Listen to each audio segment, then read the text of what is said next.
పాలకుల నిర్లక్ష్యం మూలంగా ఏళ్లు గడుస్తున్న ఆలూరు మండలాలలో సాగునీటి సమస్యలకు పరిష్కారం లభించకపోగా కరువు బారిన పడిన రైతును పట్టించుకునే నాదుడే కరువయ్యాడు. ఈ సందర్భంగా వ్యవసాయ కార్మిక సంఘం జిల్లా అధ్యక్షులు వీరశేఖర్ మాట్లాడుతూ దశాబ్దాల తరబడి కరువుకు పరిష్కారంగా పోరాడి సాధించుకున్న అంద్రినివాస్ సుజల స్రవంతి లక్ష్యం పాలకుల చిత్తశుద్ధి లోపం వలన ప్రజలకు పూర్తిగా అందడం లేదని, ప్రజాప్రతినిధుల నిర్లక్ష్యం అవగాహన రాహిత్యం వలన మండల రైతాంగం తీవ్రంగా నష్టపోతుందని పేర్కొన్నారు. సార్వత్రిక ఎన్నికల నేపథ్యంలో మండలంలోని సాగునీటి సమస్య పరిష్కారానికి మండల ప్రజానికం అందరూ ఐక్యంగా ఉండాలని వారు కోరారు.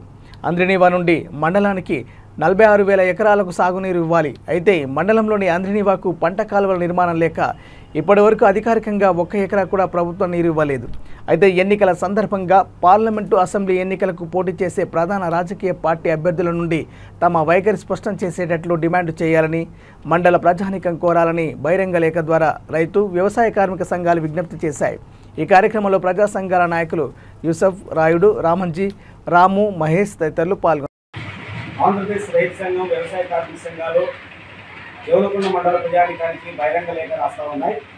ప్రధానంగా మండలంలో సాగునీటి మనకు సంబంధించి ఇప్పటి వరకు మనం పాలించిన పాలకులు తీవ్ర నిర్లక్ష్యం వల్ల నిత్యం కరువు కాటకాలను ఎదుర్కొంటూ ఉన్నాం. ఈ నేపథ్యంలో ఈ ఎన్నికల్లో పార్లమెంటు, అసెంబ్లీ ఎన్నికల్లో పోటీ చేసే అభ్యర్థులు ఈ సందర్భంగా దేవనకొండ మండలానికి సంబంధించిన సాగునీటి వనరుల మీద సాగునీటి సమస్య పరిష్కారం కోసం నిర్దిష్ట వైఖరిని ప్రకటించే విధంగా మండల ప్రజానికం ఐక్యంగా ఉండాలని చెప్పేసి బహిరంగ లేఖ ద్వారా మండల ప్రజానికానికి విజ్ఞప్తి చేస్తూ ఉన్నాం.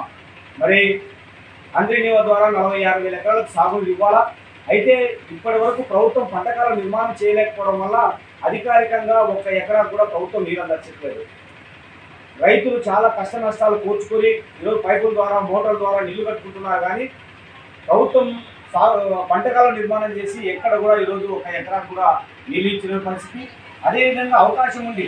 ప్రభుత్వము, పాలకులు, ప్రజాప్రతినిధులు, పోటీ చేసే అభ్యర్థులు గతంలో చెప్పినటువంటి ఉళ్ళకొండ దగ్గర నుంచి కోటకొండ వరకు స్లూయిస్ ఏర్పాటు విషయంలో కూడా ఈరోజు నిర్లక్ష్య వైఖరిని అవలంబిస్తూ ఉన్నారు. ఈ స్లూయిస్ ఏర్పాటు చేయడం ద్వారా దేవనకొండ మండలంలో మరో 10,000 ఎకరాలకు సాగునీరు వచ్చేటువంటి అవకాశం ఉంది. మరి వెంటనే తుళ్ళకొండ వరకు మరి సాగునీరు ఇచ్చేటువంటి ప్రక్రియలో బాగా స్లూయిస్ ఏర్పాటు చేయాలని చెప్పేసి పంటకాల నిర్మాణం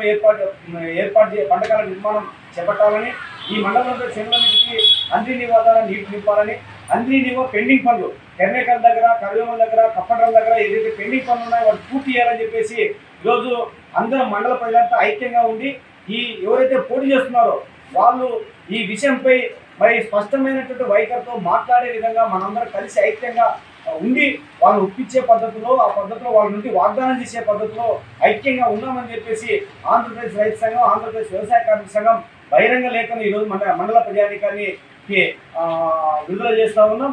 మరి ఈ ఎన్నికల్ని ఆ పద్ధతిలో వాడుకుందామని చెప్పి సాగునీటి సమస్య పరిష్కారం కృషి చేద్దామని చెప్పి విజ్ఞప్తి చేస్తూ ఉన్నాం.